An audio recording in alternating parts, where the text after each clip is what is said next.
I want to talk to David, who is calling in from California. David is a theist and wants to talk to us how the space / the cosmos is sustaining itself as evidence for God. What's up, David? Hey, how you doing, Dan and Gloria? It's good. It's Gayle, Jesus. actually, but yes, we're doing good. Oh, Gayle. Okay. Yeah. Mm-hmm. I just wanted to say I love Jesus, and I think we should all take personal responsibility for our actions and not try to blame religion or our parents or anybody else. It just David, whoa. Let's stop you right there. No, we are not saying nobody should take personal responsibility for our actions. This is not what we're saying. What we're saying is a child who's 10 years old should not be held to the same standards of an eternal punishment or of an afterlife that an adult should, right? Like they're definitely, the punishment does not fit the crime here. That's the difference, okay? Nobody here is saying that we shouldn't take personal responsibility for our actions or that we shouldn't try to be better people. But there is a difference in how we distribute justice compared from a secular point of view compared to a Christian one. Definitely different there. So let's not make mischaracterizations. No, I know. I just noticed the caller was trying to blame her parents and the pedophile next door. She's taking the lowest common denominator instead of saying, hey, I got problems. You know what I mean? So hey, people get problems from other people, David. I don't know what you're saying. I don't know if you know how trauma works, but trauma can be a lifelong debilitating thing that other people can be the cause of. And yes, does it take personal growth and personal work to work through that? Absolutely. But to say that other people cause trauma is accurate is that's totally accurate. Yeah, but it's not religion's fault, and you can't blame your parents and the government or anybody else. We just I strongly disagree. Actually, if you weren't religious, you wouldn't be telling people that they're going to hell after they die. So, I as a secular person, I have absolutely no reason to tell people that, and no reason to tell people that they're sinful and that they need redemption. So, yeah, I would actually blame religion on that. So, you're totally wrong. Yeah. Well, I don't have any problem telling you if you jump off a cliff, you're going to die when you land on the bottom either. Right. So that's just a natural fact of reality that people can observe. I've never observed anybody go to hell. Never seen it. Yeah, and if you can provide evidence of that, David, that's great. But otherwise, as far as I'm concerned, you're telling people a lie. It's not a lie though, but they do go there. Is it? Is it? How do you know that? How do you know that, David? How do you know people go to hell? Well, I know for a fact because I got some evidence where you forgot, because I know Jesus is real. Okay, but Jesus could be real and hell couldn't be real, right? So how do you know people go to hell after they die? What is your evidence for that? Because it's called justice. Okay, that's not evidence. You just said that's called justice. Wait a minute. It's not evidence. I'm asking for evidence of how do you... David, I'm asking for evidence of how you know people go to hell after they die. Well, the Bible is the evidence. Jesus is the evidence. So the Bible is the evidence. Okay. The Bible is the evidence. So because the Bible says, let's walk it through here, David. So because the Bible says that people go to hell after they die, we should automatically believe it's true because the Bible says so. Well, I would much rather you believe that Jesus is trying to save you from hell because Jesus is good. That's great, but that's not what I'm asking. So what you're saying, David, is that because the Bible says that we go to hell after we die because we are not saved, we should believe it is true. Because the Bible says it. I'm telling you that it's highly conspicuous that the Bible is true in all of its morality and all of its history and everything it says. Can a book be true about some things? David, can a book be true about some things but not other things? Can a book be true about everything? I don't know if a book can be true about everything, but that's not what I'm asking. Can a book be true about some things and not other things? Well, not the Bible. Why not? It could be true 100% of the time. Why not the Bible? Because it happens to be true. Some things are just why? How do you know? How do you know that the Bible is 100% true? How do you know that? Because I told you it's history. Okay. Is it? It's the most accurate history. It's the most accurate history known to mankind. There is no history more accurate than the Bible. So you believe there were giants that were walking the earth and that there were talking snakes? That's all part of the history? Look, Dan, or is that metaphor? The serpent was not, he was a person that cast spells. Do you understand? He was not a snake. Okay, so, but you do believe in casting spells. That's a historical fact. Yes. Okay, well, awesome. Islam has that entity as their God, Allah. Yeah, I'm not a Muslim, so I don't know why you're telling me that. I'm just telling you that there's plenty of scientific evidence, and Islam is scientific evidence that Lucifer in Isaiah 14 is called Allah. That's his name in the book. Wait, Allah means to ascend. That's because Islam says that they call him Allah. That's scientific evidence. Is that what you define as scientific evidence? Are you denying Islamic history? I am denying that it's scientific evidence. Yes. No, it's history. Islam is history, okay? And the word Allah comes out of the Bible in chapter 14 of Isaiah, who describes Lucifer. He says, I will ascend and become like the Most High. That word for ascend is Allah. That's great. We're going on a tangent here. I really want to know, you believe the Bible is the most accurate book in history, right? Because of the truth that it tells. It's the most accurate book. Okay, so how did you come to that conclusion? Because I don't have that conclusion. I know for a fact Gayle does not come to that conclusion. So how could you convince us to come to that conclusion? Well, it's not my job to convince you. You would have to go through what it's not. Is it not the job of a Christian to convert everyone on earth to become a Christian? Is that not the calling? Is that not what God called his disciples to do? No.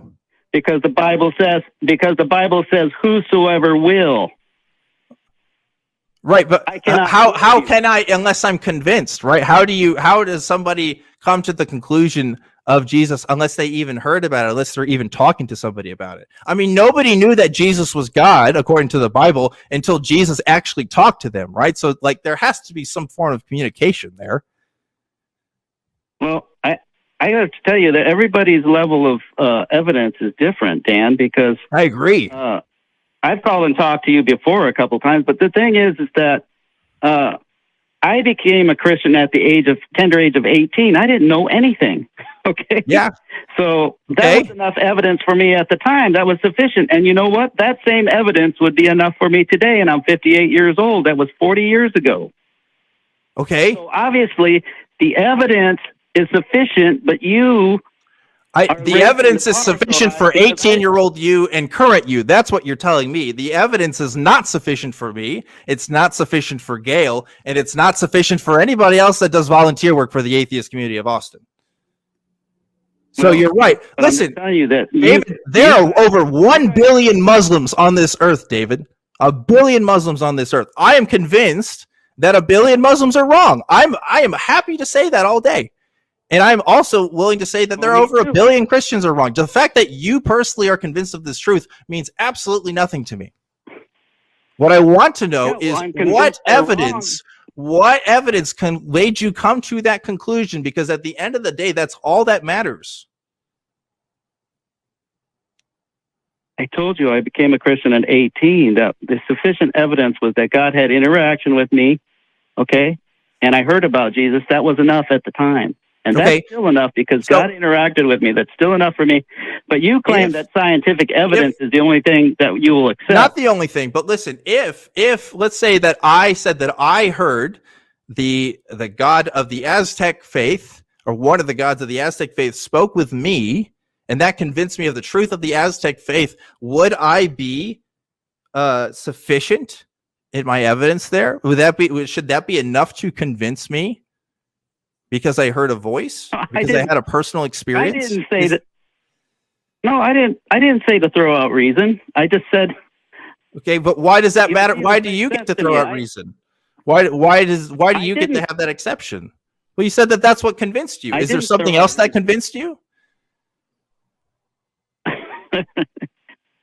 I said I had an interaction with God, and I'm an honest person. So, I mean, I had a need for Jesus, okay? Jesus did what he said he was going to do, okay? That's all that's important to me. So he forgave me of my sins, and he proved to me that he was real, and that's all that I need, okay? That's sufficient for me. And I haven't learned anything since those 40 years, Dan, that could even contravene any of that, okay? David, can I be honest with you then? I am afraid you have not looked and searched hard enough. I'm sorry, but if for 40 years, I'm sorry.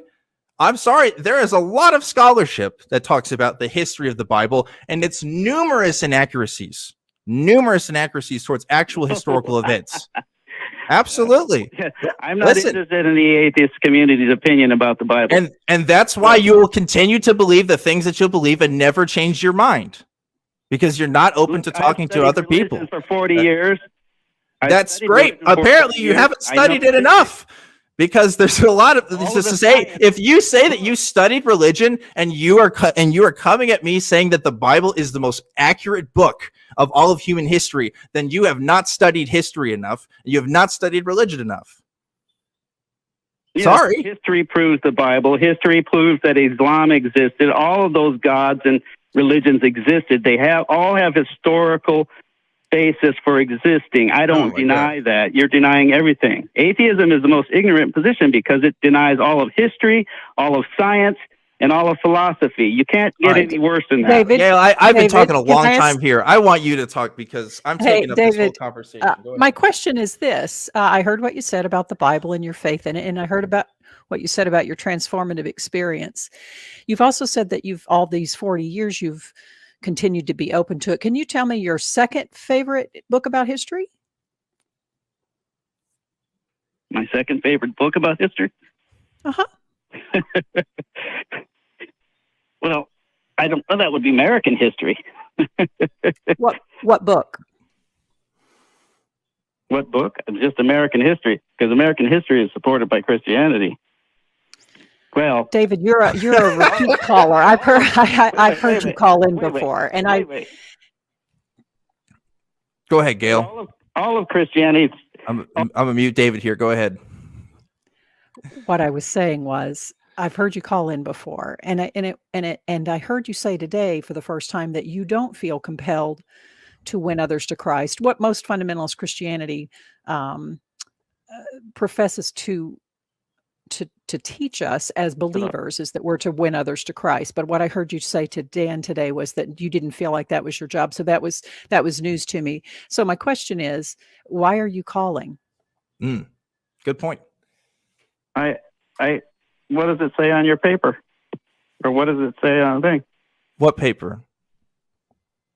What are you talking about? What was the title? What is beside my name where it says I called to talk about something? What does it say there? It says you called. Yeah, but what? But Gayle's point is, if your job isn't to convince us, then why are you calling us? I didn't say I was. I didn't say I'm giving you evidence. I'm giving you scientific evidence, which is right. Why are you giving us evidence? Are you trying to convince us that evidence leads us to a conclusion that we should believe? Yeah. If so, then that's a hypocrisy to the point that you made, where you said that your job as a Christian isn't to convince us. So either your job is trying to convince us or not. No. So which is it? My job is not to force you. That's not what you said earlier. No, that is not what you said earlier, David. No. Because David, this is a recorded show. Are you really going to talk to me right now and said that's not what you said earlier? I said it's not my problem to force you to become a Christian. I'm not. That's not what you said. Force you. No, you said. David, that's not what you said. I'm sorry. I'm about to let this call go, David, because I'm giving you one more chance here, because I am not interested in talking to people who aren't even going to be honest about the same phone call that we're having here, something you said 10 minutes ago. Okay, so we'll keep talking for a little longer, but this is it. You got to work with this here. Okay, so you think that... Why would I call in if I'm not giving evidence? Oh my God, David, you said that... give you evidence. Okay, but I thought it wasn't your job to convince us. Is it your job to convince us or not? It's my job to preach the truth. Yes, it's not my job to cause you or force you to make a decision for Christ. Okay, but isn't giving us evidence giving us a reason for making a decision? So isn't that in some way causing us to change your mind? Yeah, I'm trying to reason with you. Okay, so you are trying to convince us. Well, I'm not just trying to talk to you. I'm trying to talk to everybody because, yeah, it's my job to tell people about Jesus 24 hours a day. That's my job. Okay. I have to tell people about Jesus. So your job is to convince us. That I do that. So your job is to convince us, David. Yeah, well, to try to give you a reason to accept Jesus, but I know you probably both already believed in Jesus, so I'm not expecting a miracle. Why not? Well, you're the one that believes in miracles, right? Why not? Miracles. I know God, because God is not going to contravene, or he's not going to contradict your free will. Okay, he's not going to force you. Okay, but, well, I mean, you're not the only ones listening to me today. I understand that, and I totally get. Yeah, you want to speak to more than just the person you're talking to on the phone. But David, I think that's all the time I want to spend talking with you today, because if you're gonna flip flop on this and say yes, it is your job to convince us, but no, it's not your job, but yes, it is your job, I don't understand. I get it. Like, look, the reason why Gayle and I are on shows like this is because we want to convince people of our ideas. Again, we're not forcing people in the sense like we're not making policy decisions that actively affect people's lives if they don't agree with us. Okay, right? I think that's what most people say when they say forcing. But yeah, of course, like we wouldn't be talking unless we thought that we didn't have anything to say, right? That's okay. I don't mind that. But to say that, and then to go on to say that God can't intervene or you shouldn't expect him to intervene, yet he intervened in your life, David, like that's part of your experience. I don't understand. I don't understand. It seems like we're talking out of both ends here, but I went ahead and let you go, David. Sorry, Gayle, do you have any other thoughts on that call? That was a lot to deal with. That was a lot. David has called in before. Yeah. And now I don't know what his MO is. I don't know if he's trying to convince me or what. I don't know if he's being even honest with himself. Yeah, I'd say that's true. Anyway, David, if you have, I don't know, if you want to talk to us about real evidence, I know you said you want to call in about evidence. We didn't even get to that because we went on a whole other tangent there. But I'm glad we did. Expanding universe thing. He's called in before. It's all about that. That's his sustainability of the universe somehow indicates God's existence, but I don't know.